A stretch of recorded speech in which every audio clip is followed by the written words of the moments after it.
नमस्कार सभी को। संदीप चौधरी जीएस में एक बार फिर आपका स्वागत है। आज एक प्राचीन भारतीय इतिहास का एक और महत्वपूर्ण टॉपिक वैदिक संस्कृति लेकर के आपके सामने उपस्थित हुआ हूँ।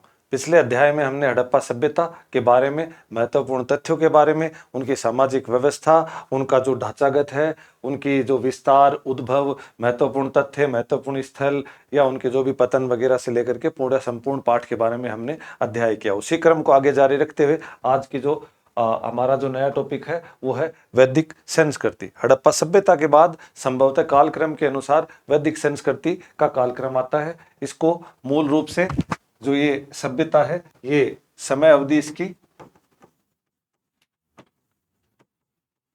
समय अवधि 1500 बीसी से और 600 बीसी या ईसा पूर्व माना जाता है इसको। और ये मूल रूप से दो भागों में है। एक कौन सा है? ऋग्वैदिक काल,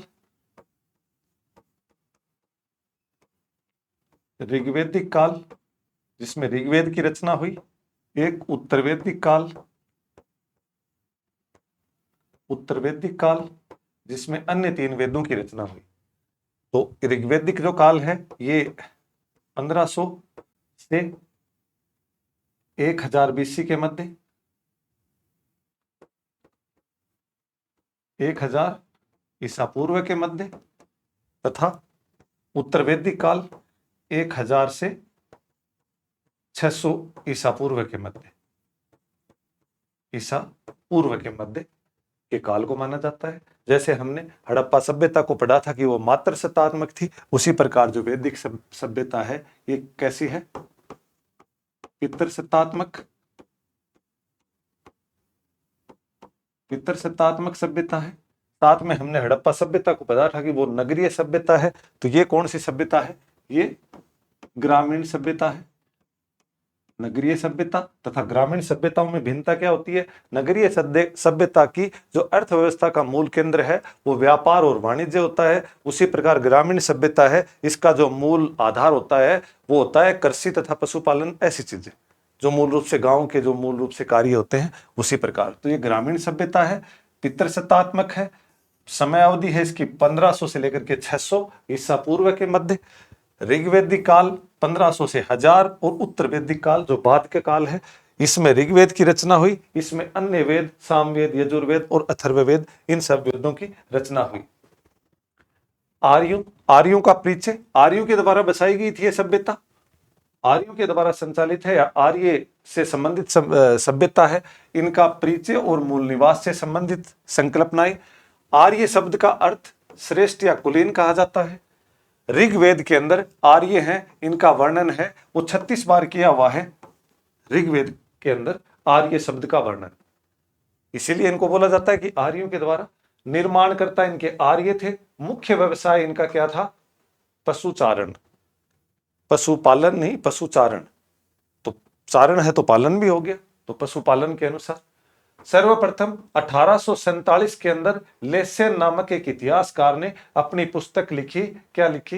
हिस्ट्री ऑफ एंशियंट इंडिया, जिसमें आर्यों को इसने जाति के रूप में संबोधित किया। इसने कहा कि आर्य कोई मतलब एक जाति से संबंधित है, आर्य अपने आप में एक जाति है। उसी प्रकार मैक्स मुलर तथा विलियम जोन्स ने आर्यों को भाषा समूह के रूप में संबोधित किया कि वो अलग भाषा के लोग हैं, भाषा के आधार पर आर्य अपने आप में अलग है। मतलब उन्होंने एक ने जाति को कहा, एक ने भाषा के आधार पर कहा। पितर सत्तात्मक है। पितर सत्तात्मकता का मतलब हो गया वंश परंपरा, पिता के अनुसार, वंश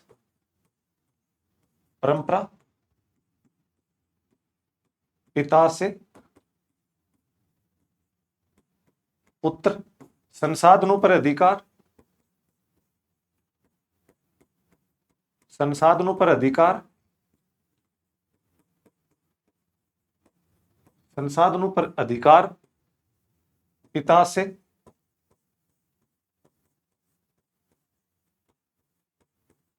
पुत्रों को, और पुत्रों में भी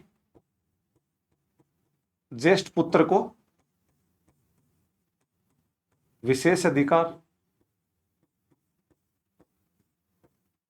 विशेष अधिकार, तो ऐसी व्यवस्था को क्या बोलते हैं? पितृ सत्तात्मक। मतलब जो भी वंश परंपरा है या जो सत्ता है वो पिता से पुत्र, पुत्र से फिर उनके पौत्र, इस तरह से जो वंश परंपरा चलती है उसको हम पितृ सत्तात्मक बोलते हैं। आर्यों के मूल निवास से संबंधित सिद्धांत, कि आर्य कहां के मूल निवासी थे, इससे संबंधित सिद्धांत।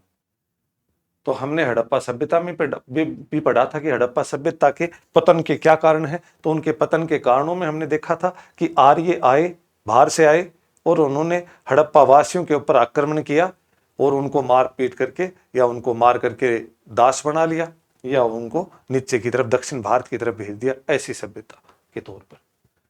तो इसमें कुछ इतिहासकारों ने अपना अलग अलग मत दिया है। कुछ ने बताया है कि वो बाहर के थे और एक यहाँ के। तो बाहर के थे तो उसमें बाहर में कहां से? मध्य एशिया से। तो मध्य एशिया से मैक्स मुलर, रोहड और स्लीगिन सेयस, इन्होंने क्या कहा है कि ये मूलतः कहां से थे? मध्य एशिया से।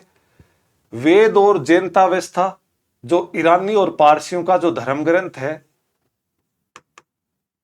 जैनतावस्था, उसके अंदर उस दोनों में समानता दिखाई गई है कि वेद और जो ये इनका जैनतावस्था था, इसके अंदर दोनों में समानता दिखाई गई है कि जैनतावस्था है उसी के अंदर क्या है, जो बोगज कोई शिलालेख मिला है ईरान से, और इस शिलालेख से हमारे जो मतलब इतिहास की, हमारे इतिहास और वो भी वैदिक इतिहास का तिथिक्रम प्रारंभ होता है।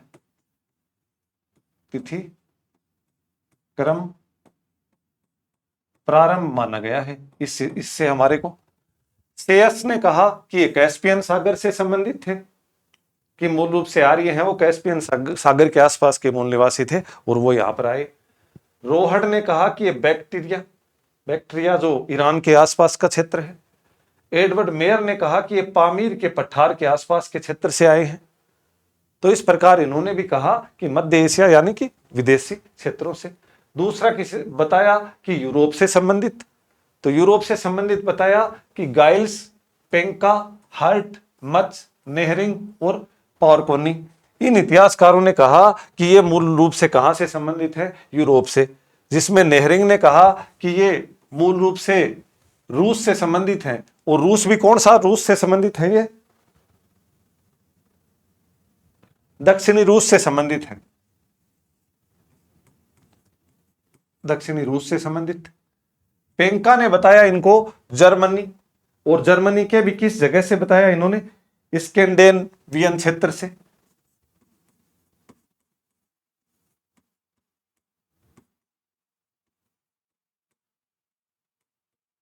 जर्मन का जो स्कैंडेनेवियन क्षेत्र है उस क्षेत्र से संबंधित बताया इन्होंने।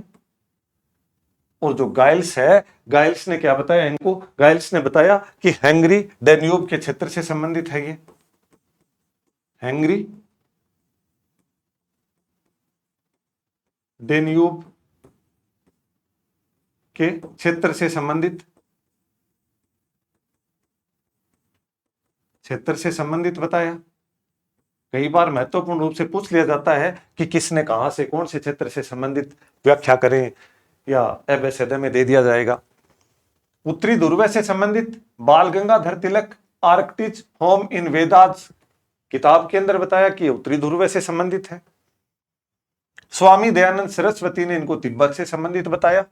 तो सीधा सा प्रश्न पूछ लिया जाता है, एक तरफ तो इनके जो इतिहासकारों के नाम लिख दिए जाते हैं, दूसरी तरफ स्थल लिख दिए जाते हैं, इनका मिलान करें, ऐसे करके बड़ा प्रश्न आ जाता है।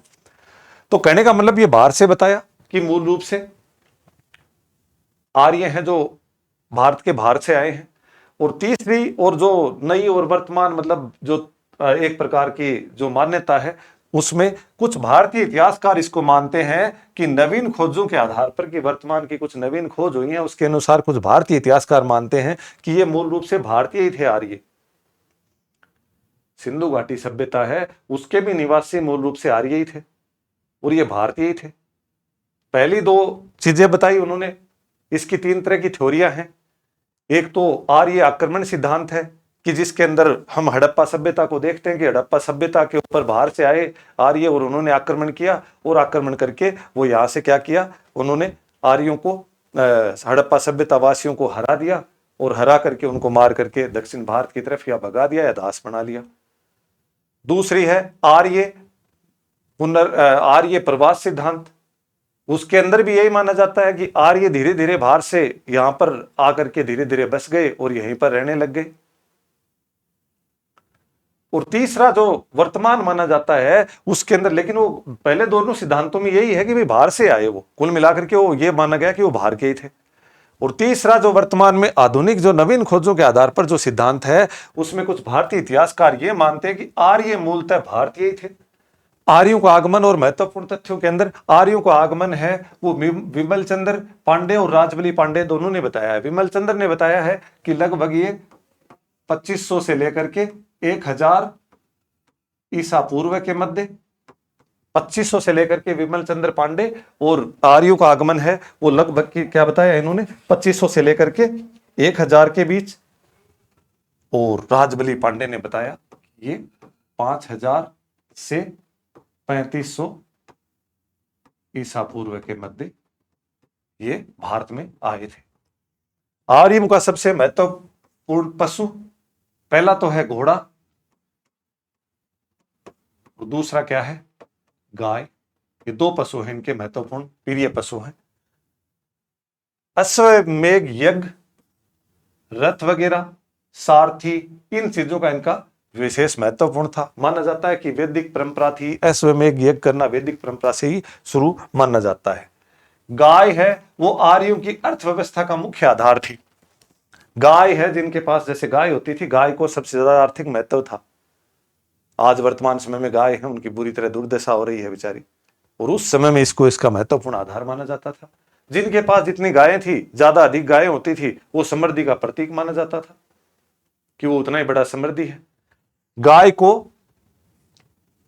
गाय है इसको क्या कहा जाता था दुहिती, दुहिती कहा जाता था गाय को।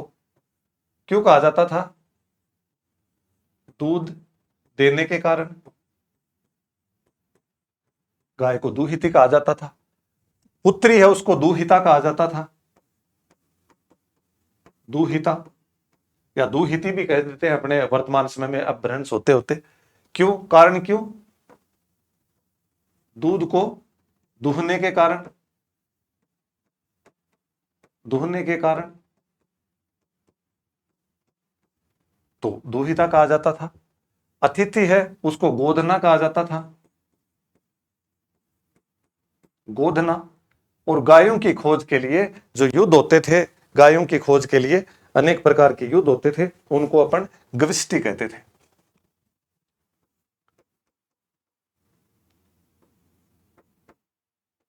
गविष्टि गायों के लिए खोज के लिए युद्ध होते थे, क्योंकि गाय आर्थिक समृद्धि का प्रतीक माना जाता था। हमारे वर्तमान समय में भी, हम आधुनिक समय में भी अपन 14वीं 15वीं 13वीं शताब्दी के अंदर अपन देखते हैं कि बाबू जी तेजाजी आदि ने, लोक देवताओं ने गायों की रक्षार्थ अनेक युद्ध लड़े थे। तो ये अभी तक भी मतलब गायों का मूल रूप से आधार रहा है। मुख्य इनका जो हथियार था वो क्या था? धनुष और बाण। उसी प्रकार हम हड़प्पा सभ्यता में देखते हैं कि इनके पास कोई हथियार ही नहीं मिला, जिससे पता चलता शांति प्रिय थे वो लोग। और इनका धनुष और बाण ये इनके महत्वपूर्ण तथ्य। ऋग्वैदिक काल, अब ये दो भागों में अपन काल बांटते हैं। तो अब पहला काल पढ़ते हैं अपन कि ऋग्वैदिक काल कैसे शुरू हुआ, क्या हुआ ऋग्वैदिक काल के अंदर। कालक्रम क्या है? 1500 से 1000 ईसा पूर्व। इनका आधार क्या रखा गया है? बोगज कोई अभिलेख, बोगज कोई अभिलेख ईरान से मिला है जो हमारे को, वो इसका आधार है। उसी से इसका काल निर्धारण होता है। काल तिथि का निर्धारण किससे होता है? बोगज कोई अभिलेख से। ताम्र पाषाण युगीन सभ्यता या संस्कृति थी ये। ताम्र पाषाण कैसे? कि हम पाषाण सभ्यता को पूर्व के 1 2 3 4 पाठ से पहले अपन ने पढ़ा था कि पाषाण सबसे पहले मनुष्य है वो पाषाण के उपकरण बनाया करता था, और हमने इसको बढ़ाई था वैदिक काल को कि ये कांस्य युगीन सभ्यता थी, जो हड़प्पा सभ्यता। तो कांसा का जानकारी थी, कांसा मतलब टीन और तांबा, तो ये मूल रूप से तांबर और पाषाण युग दोनों को मिलाकर के इससे संबंधित सभ्यता है ये। इस सभ्यता के अंदर लोहे की जानकारी नहीं थी। लोहे की जानकारी ऋग्वेदिक काल में नहीं थी, उत्तर वैदिक काल में ये भी आ जाती है, लेकिन ऋग्वेदिक काल में लोहे की जानकारी नहीं थी। महत्वपूर्ण है ये याद रखना, क्योंकि ये उत्तर वैदिक काल में लोहे की खोज हो जाती है 700 ईस्वी के आसपास, ईसा पूर्व के आसपास में। तो इसमें सबसे महत्वपूर्ण क्या है, लोहे की जानकारी नहीं थी। मुख्य व्यवसाय इनका क्या था, मुख्य व्यवसाय क्या था, पहले भी पढ़ा हमने, पशु चारण या फिर पशुपालन लगा लो, क्योंकि पशुचारण है तभी तो पशु पालते हैं, तभी तो पशु चराएंगे ये लोग। ऋग्वेद एकमात्र वेद है जिसकी रचना वैदिक काल में, ऋग्वेदिक काल में हुई। वेद 4 हैं, ऋग्वेद, यजुर्वेद, सामवेद, अथर्ववेद। तो पहला एकमात्र वेद है जो ऋग्वेद है, उसकी रचना किसमें हुई, ऋग्वेदिक काल में। विश्व का प्राचीनतम ग्रंथ है ये, प्राचीनतम ग्रंथों में से एक है विश्व का। पारसी धर्म या फिर ईरानी जो पारसी धर्म ग्रंथ है जैनतावेस्ता, इसके समान है। और इस जैनतावेस्ता के अंदर जो जैनतावेस्ता जो धर्म है, ये इसके अंदर ही हमारे को क्या मिलता है, जैनतावेस्ता धर्म वेद की जानकारी मिलती है। आर्य संस्कृत भाषा से संबंधित थे मूलतः।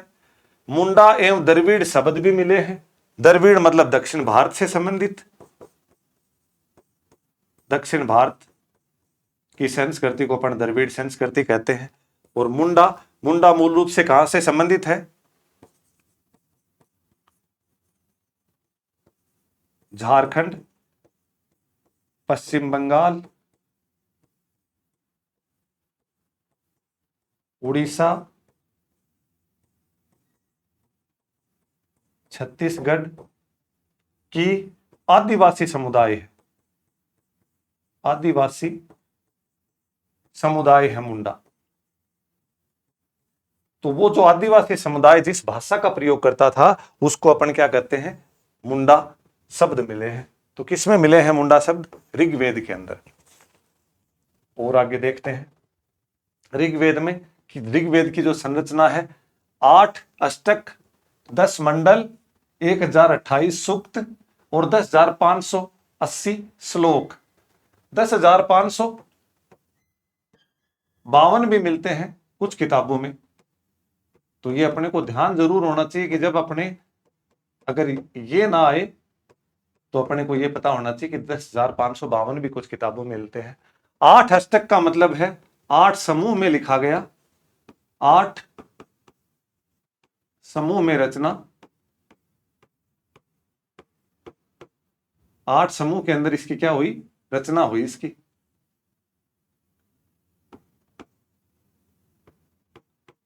आठ समूह में रचना। 10 मंडल का मतलब है इसकी जो विषय वस्तु है, विषय वस्तु या फिर अपन ये बोल सकते हैं अध्याय, ये कितने हैं इसके, 10। और प्रत्येक जो अध्याय है इनका, प्रत्येक अध्याय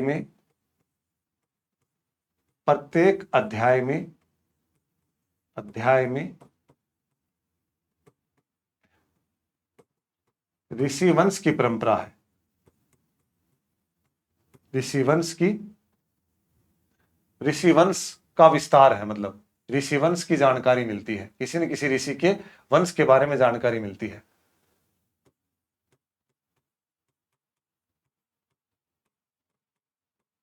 के बारे में जानकारी, जैसे 10 मंडल हैं तो पहले मंडल के अंदर ऋषियों के बारे में पूरा विस्तार दिया हुआ है, दूसरे मंडल में किसी ऋषि के बारे में, तीसरे में किसी, इस तरह से। 1028 सूक्त, सूक्त का मतलब होता है सुंदर ढंग से स्तुति, सुंदर ढंग से स्तुति किया हुआ, मतलब 1028 इसमें सूक्त है जिनको मतलब एक अच्छे ढंग से प्रस्तुतिकरण किया हुआ इसका। और 10,580 श्लोक हैं। श्लोक का मतलब क्या होता है? मंत्र, या फिर क्या होता है? रचाएं। मतलब मंत्र हैं इतने इसके अंदर, अलग अलग देवताओं को समर्पित मंत्र हैं, ऋषियों को, देवताओं को, अनेक प्रकार की चीजें लिखी हुई हैं। है किसमें? भाषा क्या है इसकी? संस्कृत भाषा है। प्रत्येक सूक्त में एक देवता और एक ऋषि का नाम उल्लेख होता है। इन प्रत्येक जो सूक्त है इसमें एक देवता और एक ऋषि के नाम का उल्लेख है। ऋग्वेद की 5 शाखाएं हैं। कौन सी हैं? शाक्ल, वास्कल, शाक्ल, वास्कल, आश्वलायन,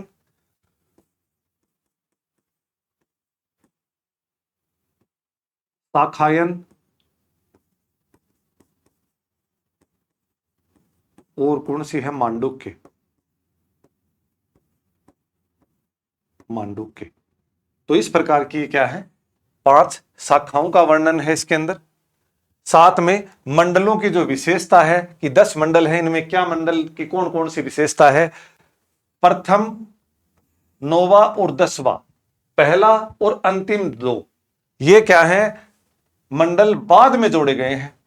मतलब सबसे पहला ये सबसे बाद में जोड़ा गया है, एक सबसे बाद वाले भी बाद में जोड़े गए हैं। दूसरा, तीसरा और 7वां ये सबसे पुराने मंडल हैं। पूछा जाता है कई बार कि बाद में कौन से जोड़े गए, सबसे पुराने कौन से हैं? तीसरे मंडल है, जो तीसरा मंडल है उसके देवी सूक्त में सूर्य की जो पुत्री है सविता की स्तुति करने के लिए गायत्री मंत्र का वर्णन किया गया है। तो तीसरे मंडल के देवी सूक्त में सूर्य की जो पुत्री है सविता, उसके स्तुति करने के लिए क्या किया हुआ है? गायत्री मंत्र का विवरण दिया हुआ है। 7वें मंडल में पुरुषनी रावी नदी के किनारे 10 राग युद्ध का वर्णन है। जो मैंने अभी अभी माइग्रेन थ्योरी के अंदर बताया कि 10 राग युद्ध हुआ था, इसका वर्णन कहां पर? 7वें मंडल में। क्या था? पुरुषनी मतलब रावी नदी के किनारे। क्या होता है कि भरत कबीले का शासक सुदास, इसका गुरु था वशिष्ठ, और दूसरी तरफ कौन से थे? इनके विरुद्ध में कौन से थे? इनके विरुद्ध में थे 10 राजाओं का समूह।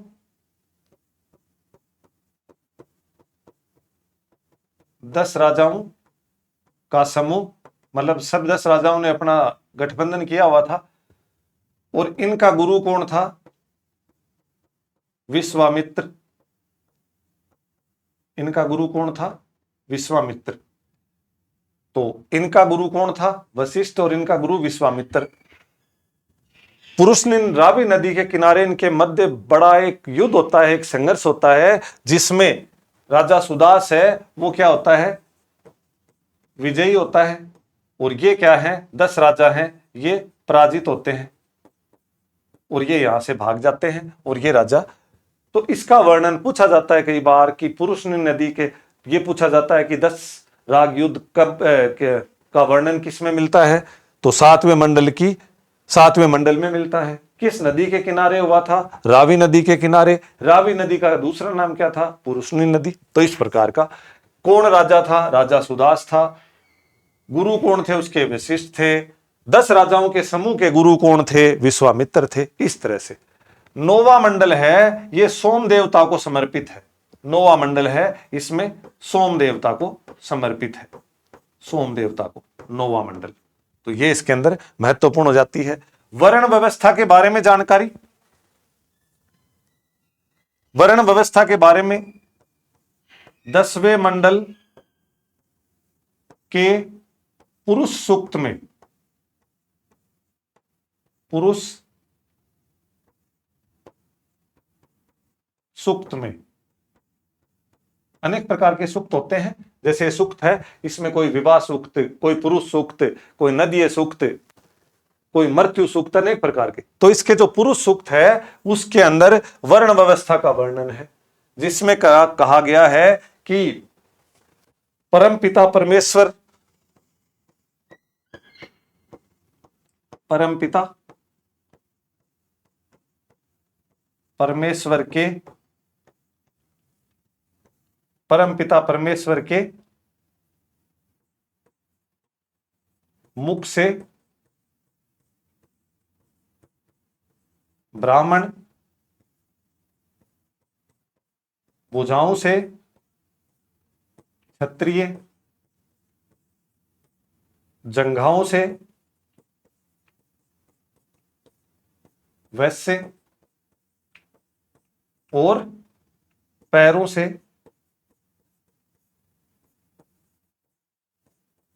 शूद्र वर्ण की मतलब उत्पत्ति हुई। तो ये माना जाता है। तो कहने का मतलब वर्ण व्यवस्था 10वें मंडल के पुरुष सूक्त से ये महत्वपूर्ण है। ये तो सब चीजें ठीक है कि मुख से ब्राह्मण सबसे ऊपर, फिर बाजुओं से क्षत्रिय थोड़ा नीचे, फिर जंघाओं से वैश्य, फिर शूद्र पैरों से, इस तरह से ये इसकी चीजें बताने का प्रयत्न किया।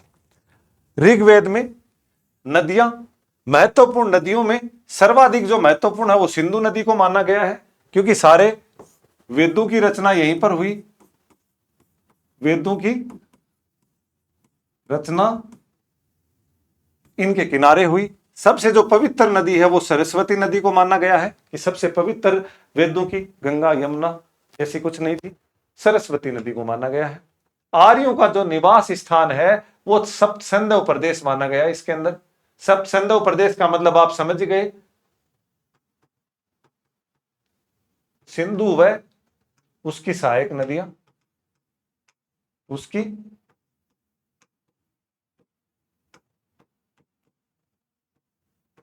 सहायक नदियां के क्षेत्र।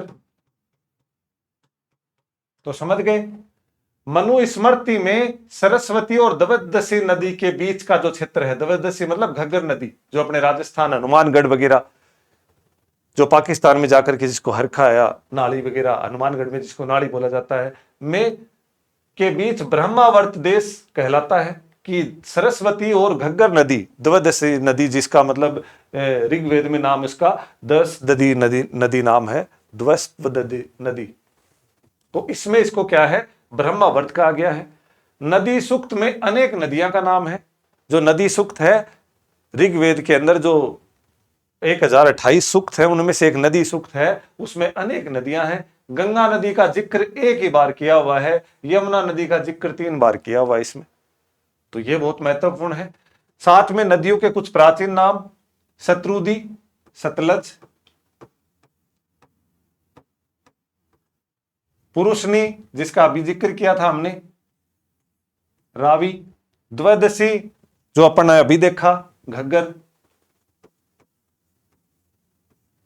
सदानीरा, गंडक,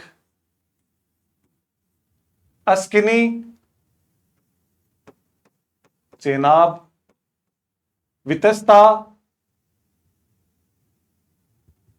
अस्किनी, चेनाब, वितस्ता, व्यास, वितस्ता झेलम,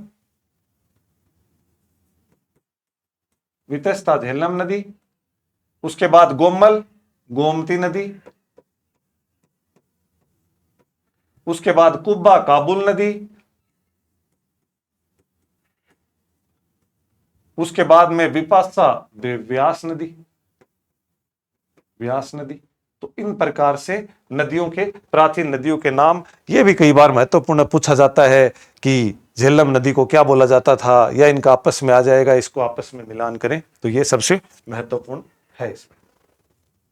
राजनीतिक व्यवस्था, सिंधु घाटी सभ्यता है, उसकी राजनीतिक व्यवस्था कैसी थी।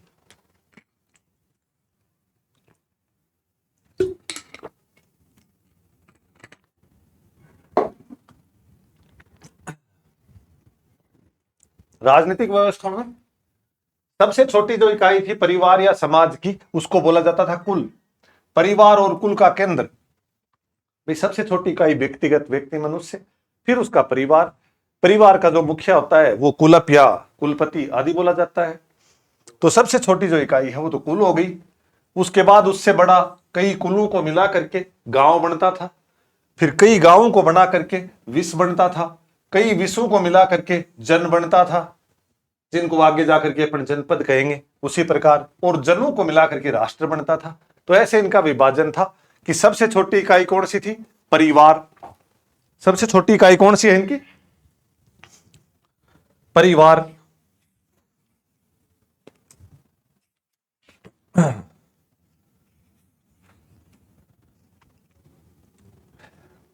कुल, कुटुंब आदि से लेकर के राष्ट्र तक की व्यवस्था।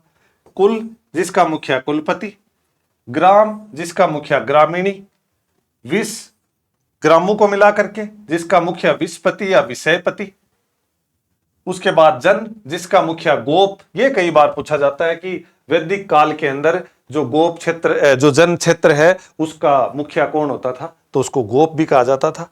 और राष्ट्र होता है पूरा का पूरा जो क्षेत्र होता है, उसका जो मुखिया होता था उसको क्या बोलते थे? राजन।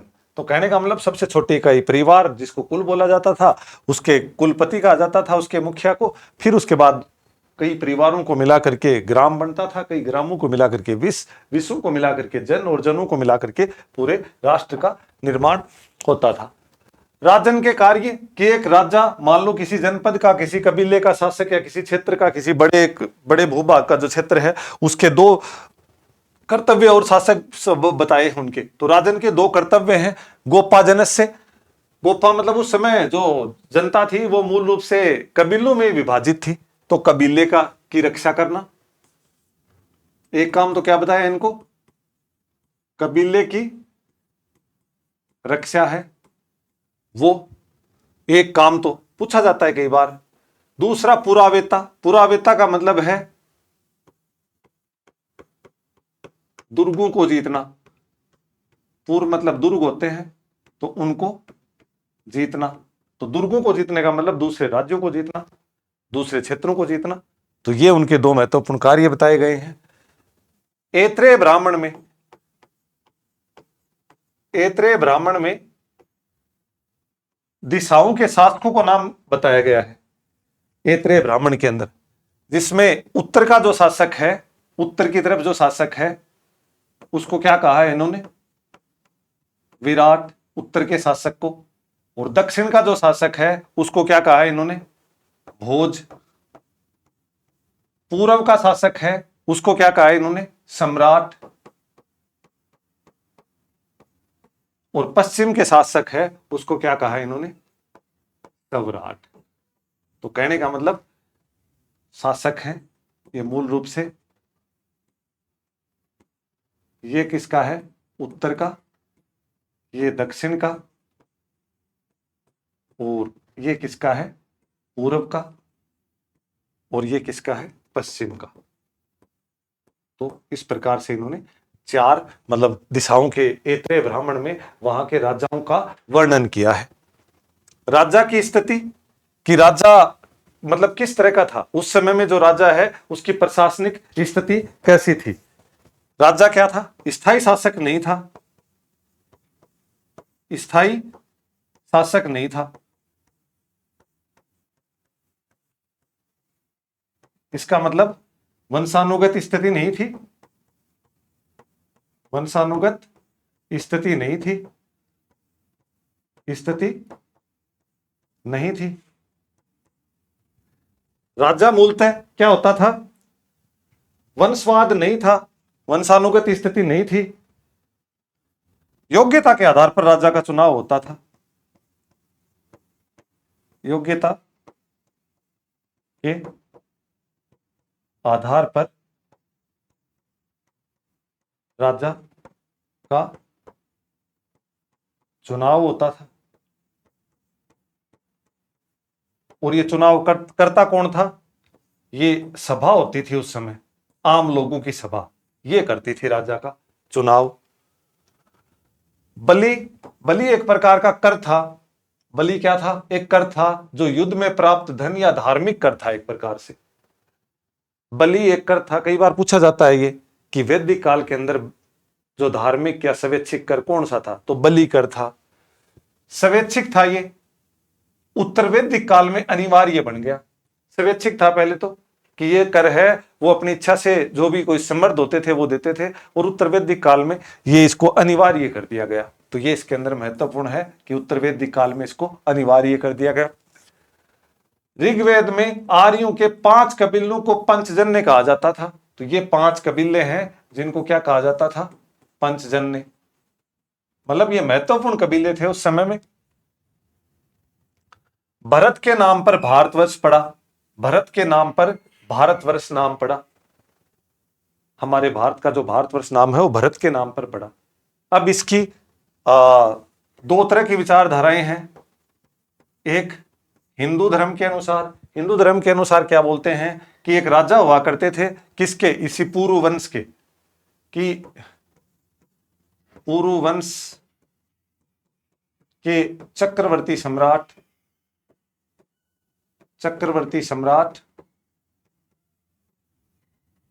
पुरुवंश के चक्रवर्ती सम्राट, ये जो पुरुवंश है महत्वपूर्ण वंश था, इसके जो एक चक्रवर्ती सम्राट होते थे, कौन? दुष्यंत। ये क्या करने जाते हैं? शिकार करने जाते हैं। और वहां पर एक ऋषि विश्वामित्र की पुत्री हुआ करती थी शकुंतला। तो वो जब शिकार करते करते जंगल में, और जंगल में ऋषि की जो कुटी थी उस कुटी की तरफ जाते हैं, तो वहां पर उस शकुंतला से उनका मतलब सामना होता है, और शकुंतला उनसे मतलब उन दोनों के मध्य एक आकर्षण उत्पन्न होता है, और उससे वो क्या करते हैं? विवाह कर लेते हैं। तो दुष्यंत राजा और शकुंतला विश्वामित्र की पुत्री थी। विश्वामित्र की पुत्री, और इन दोनों से जो उत्पन्न पुत्र था, जो इनसे उत्पन्न जो पुत्र हुआ वो कौन था? भरत। तो इस वजह से इस भरत के नाम से भारतवर्ष नाम पड़ा। दूसरी जो विचारधारा है वो जैन ग्रंथ के अनुसार है। जैन ग्रंथ के अनुसार आदिनाथ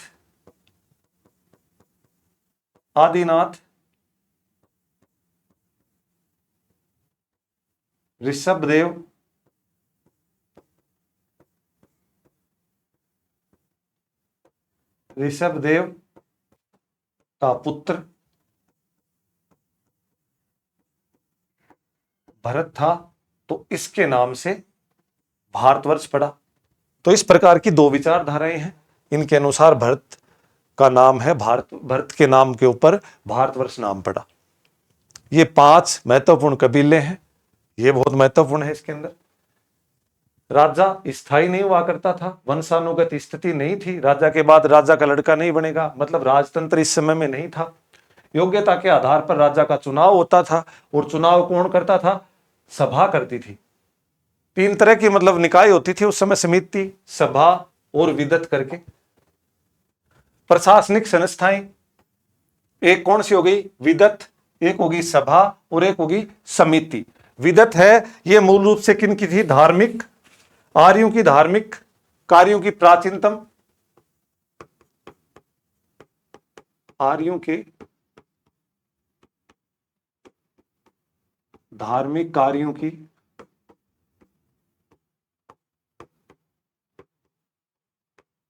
प्राचीनतम, आर्यों के धार्मिक कार्यों की जो प्राचीनतम शाखा थी, एक ये संस्था थी एक।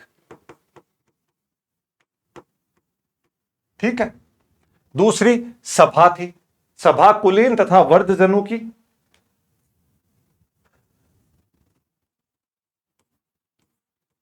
कुलीन तथा वर्धजनों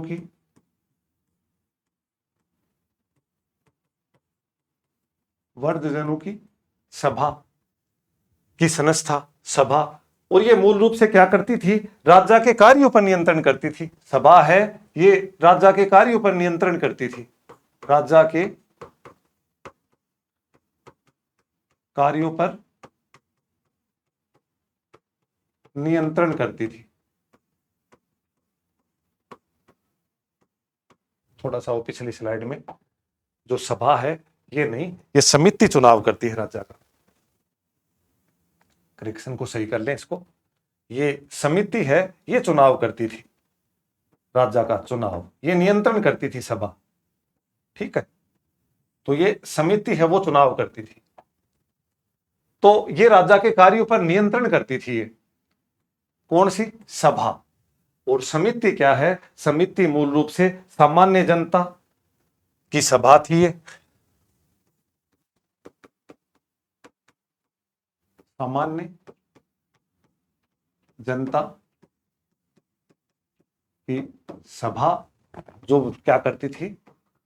राजा का चुनाव करती थी। ये इसका महत्वपूर्ण काम था। तत्कालीन ऋग्वेदिक काल के अंदर जो महिलाओं की स्थिति है वो बहुत अच्छी स्थिति मानी गई है, जिसमें सभा और समिति, मतलब ये सभा और समिति इन दोनों में भाग लेती थी महिलाएं। इन दोनों में महिलाओं को भी अधिकार था कि वो सभा और समिति दोनों की बैठकों में भाग ले सकती थी। अथर्ववेद के अंदर सभा व समिति को प्रजापति की दो पुत्रियां बताया है। अथर्ववेद में सभा और समिति को प्रजापति की, तो ये सबसे महत्वपूर्ण इसके अंदर माना गया है। अन्य अधिकारी जिसके अंदर पूरप है वो दुर्गपति, स्पष्ट है वो गुप्तचर, व्राज्यपति है वो क्या है? गोचर भूमि का अधिकारी।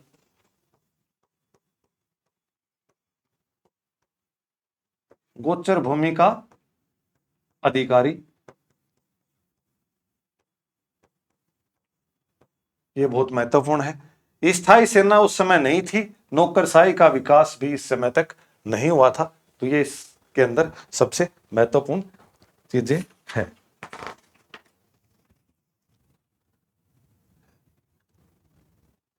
ऋग्वेदिक काल,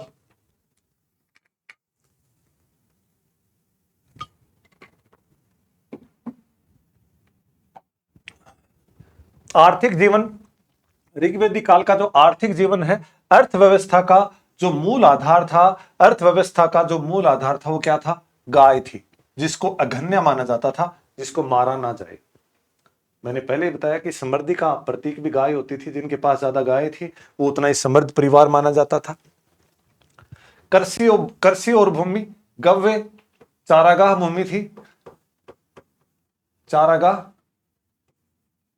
भूमि, और उर्वरा कृषि योग्य भूमि, कृषि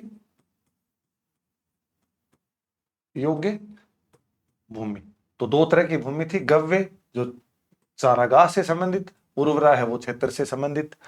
निष्क क्या था? मुद्रा और व्यापार से संबंधित। निष्क गले का आहार था, गले का हार था, मतलब गले में पहना जाने वाला हार था। और बाद में क्या बनता है? उत्तर वैदिक काल के अंदर, बाद में उत्तर वैदिक काल में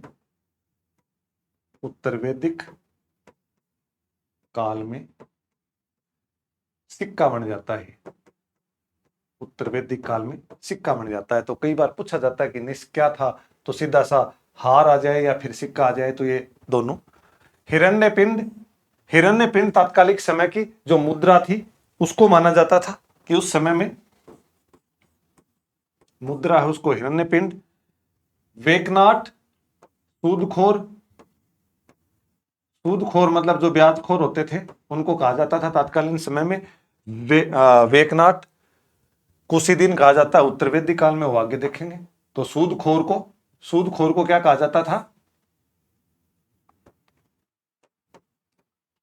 सूदखोर को क्या कहा जाता था? वेकनाट। भागदूत का मतलब था कर, कि उस समय में भागदूत क्या था? कर संग्राहक जो होता था वो भागदूत हुआ करता था, कर संग्राहक। पणी व्यापारी को बोलते थे। पणी किसको बोलते थे? व्यापारी को। और ये जो व्यापारी होते थे ये मूल रूप से गाय चुराते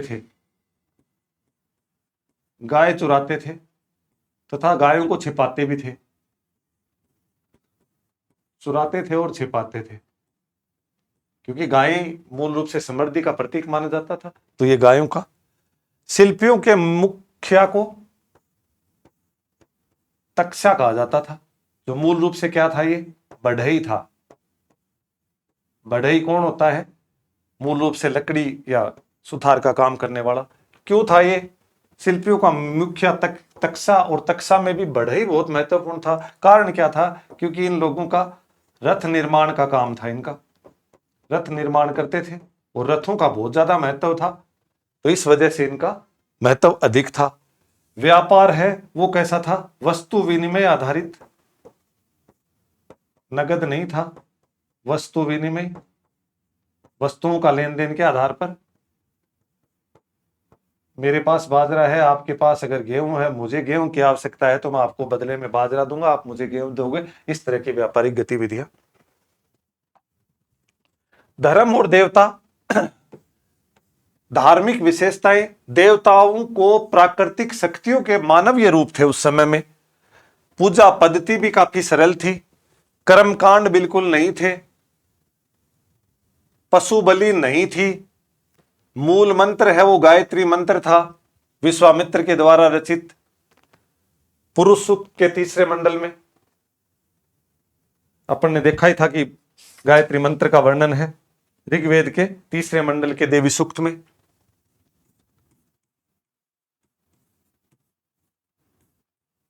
ऋग्वेद के तीसरे मंडल के देवी सूक्त में इसका वर्णन है। पूजा आध्यात्मिक भाव से भौतिक सुख के लिए की जाती थी, कि हमें अधिक से अधिक सुख की प्राप्ति हो, हमें ये चीजें मिले, हमें इन तरह की चीजें। देवताओं की श्रेणियां हैं वो तीन तरह की, तीन श्रेणियों में विभाजित थे, तीन श्रेणियों में। कौन सी थी? आकाश देवता, अंतरिक्ष देवता और पार्थिव यानी पृथ्वी के देवता। और ये तीनों श्रेणियों के अंदर 11-11 देवता थे, 11-11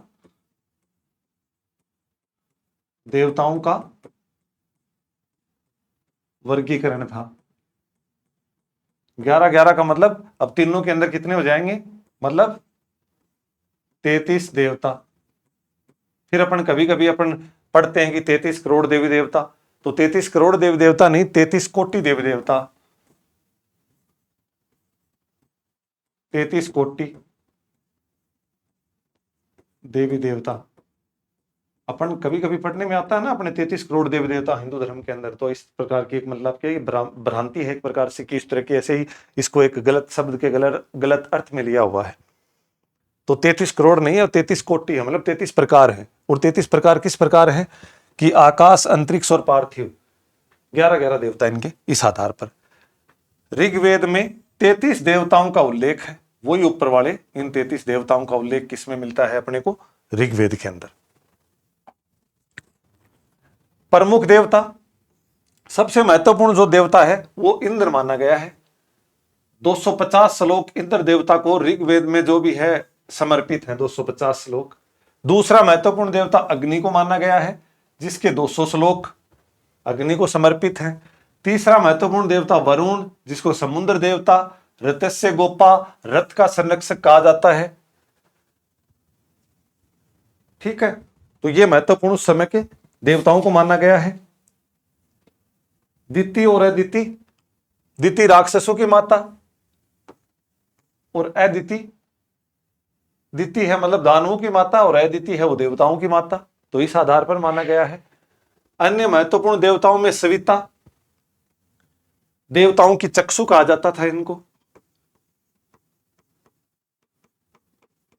देवताओं की चक्षु, चक्षु का मतलब होता है आंख, देवताओं की चक्षु। पुष्ण देवता, पुष्ण देवता है ये मूल रूप से ऋग्वेदिक काल में पशु देवता, ये दो भागों में विभाजित हो जाता है। ऋग्वेद में, ऋग्वेदिक काल में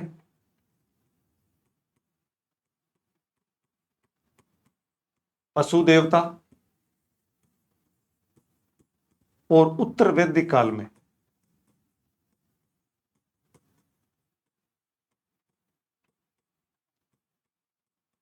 उत्तर वैदिक काल में शूद्र देवता हो जाता है, ये शूद्रों का देवता,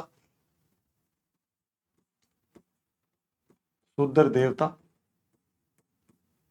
इनके रथ हैं वो बकरे खींचते थे।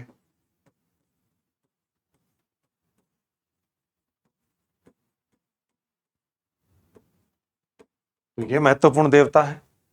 रुद्र का प्रथम उल्लेख ऋग्वेद में मिलता है। अस्तो मां सदगमय का मंत्र ऋग्वेद से लिया गया है। बोगज कोई अभिलेख में वैदिक देवताओं इंद्र, वरुण, मित्र और नासत्य, इन चार देवताओं का वर्णन हमारे को कहां से मिलता है? बोगज कोई अभिलेख से। और इन्हीं चार देवताओं को आधार बना करके हित्ती व मतानी जातियों ने इन्हें ही साक्षी मान करके समझौता किया था। ईरान के अंदर दो जातियां हुआ करती थी, हित्ती और मतानी, दो जातियां। उनके मध्य कोई संघर्ष हुआ और उस बोगज कोई अभिलेख में इसका वर्णन मिलता है कि इंद्र, वरुण, मित्र और नासत्य है, इन्होंने इनका समझौता कराया है। इन्हीं को एक आधार मान करके इनकी शपथ लेकर के उन्होंने समझौता किया था। रथ, रथ क्या है? ब्रह्मांड की एक व्यवस्था है जिसके 3 क्षेत्र हैं।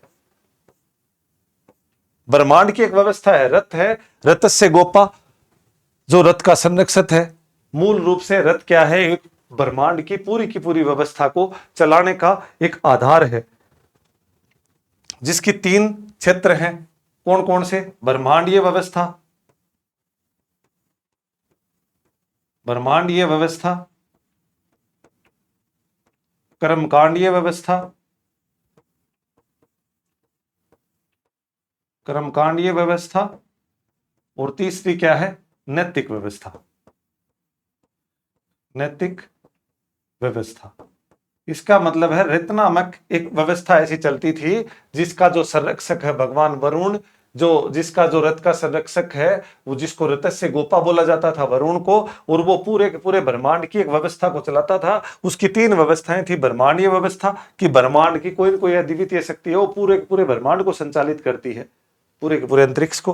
कर्मकांडीय व्यवस्था कि उस व्यवस्था को सुचारू रूप से चलाने के लिए व्यक्ति, देवता, जो भी ऋषि मुनि हैं, वो अनेक प्रकार के कर्मकांड करते हैं, यज्ञ वगैरह, ये सारी चीजें। और ये पूरी की पूरी व्यवस्था किससे चलती है? नैतिक व्यवस्था के आधार पर। नैतिक मतलब आपका नैतिक जो आचरण है उसी के आधार पर पूरी की पूरी व्यवस्था है उसका संचालन किया जाता है। तो ये सबसे महत्वपूर्ण है। ऋग्वेदिक काल की जो सामाजिक जीवन है वो कैसा था? सामाजिक जो संरचना है इस समय में जो मर्द भांड संस्कृति है वो PGW थी, चित्रित धूसर मर्द भांड।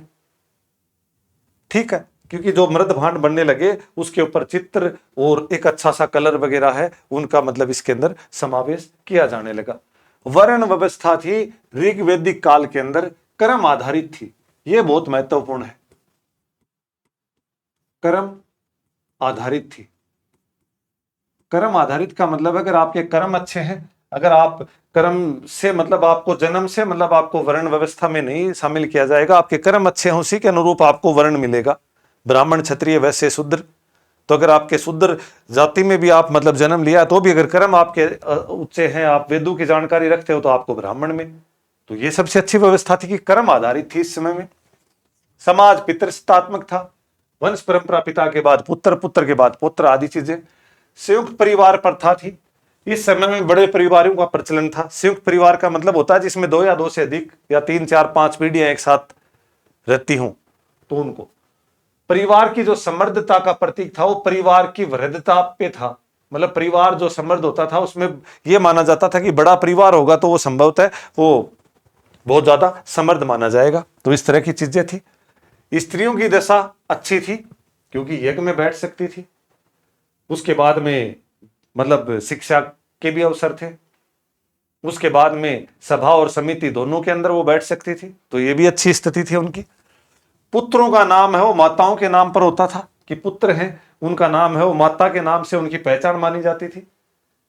जैसे कुंती पुत्र है तो उनको कौन्ते,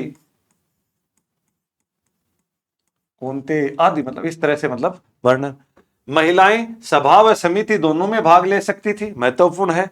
यज्ञ कर सकती थी, बाल विवाह, पर्दा प्रथा इस समय में नहीं था। कौन कौन से? बाल विवाह नहीं था,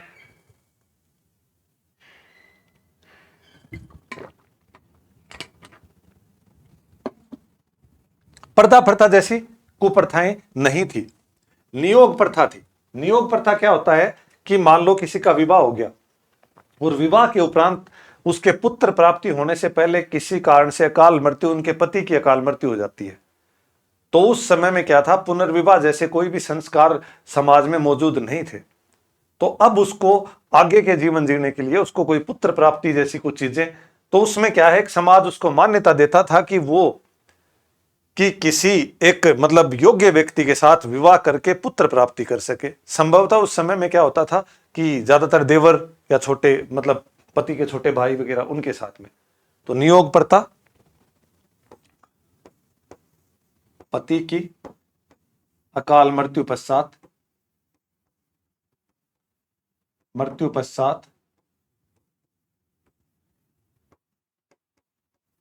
योग्य व्यक्ति से विवाह की प्रथा थी। अमाजू, अमाजू क्या था?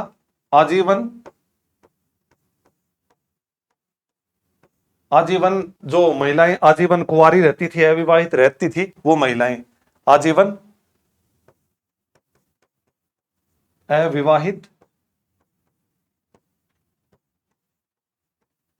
रहने वाली महिला क्या कहा जाता था? अमाजू। वहतु, वहतु का मतलब है विवाह के समय दिया जाने वाला उपहार। किसी महिला को विवाह के समय दिया जाने वाला उपहार।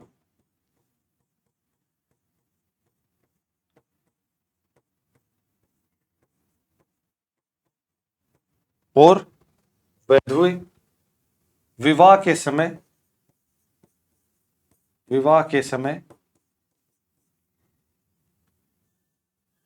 वधुए का मतलब क्या है?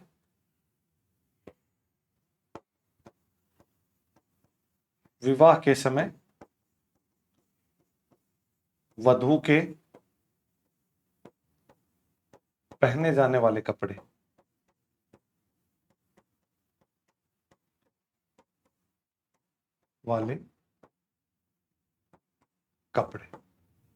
तो मतलब ये चीजें उस समय तात्कालिक समाज में। ऋग्वैदिक कालीन विदुषियां की महिला शिक्षा थी। इसके लिए आप देख सकते हैं कि अपाला, घोषा, सिक्ता, विश्वरा, लोपा, मुद्रा आदि अनेक महिलाएं हैं, वो शिक्षित महिलाएं थी। भोजन और वेशभूषा, आर्य हैं, नमक नहीं खाते थे, नमक नहीं खाते थे ये लोग। सोमरस का पान करते थे, यह महत्वपूर्ण है इनके लिए। पोशाक के 3 भाग थे, वास ऊपरी भाग पर पहने जाने वाला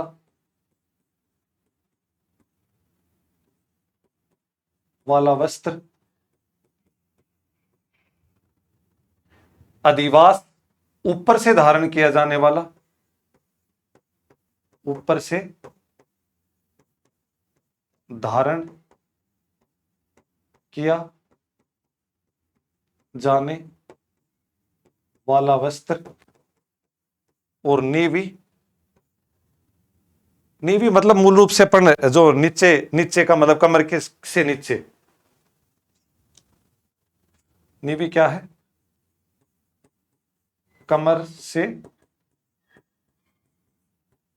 नीचे पहना जाने वाला वस्त्र, पहना जाने वाला वस्त्र। और ये क्या है? कमर के ऊपरी भाग में वास है, वो क्या है? कमर के ऊपरी भाग में।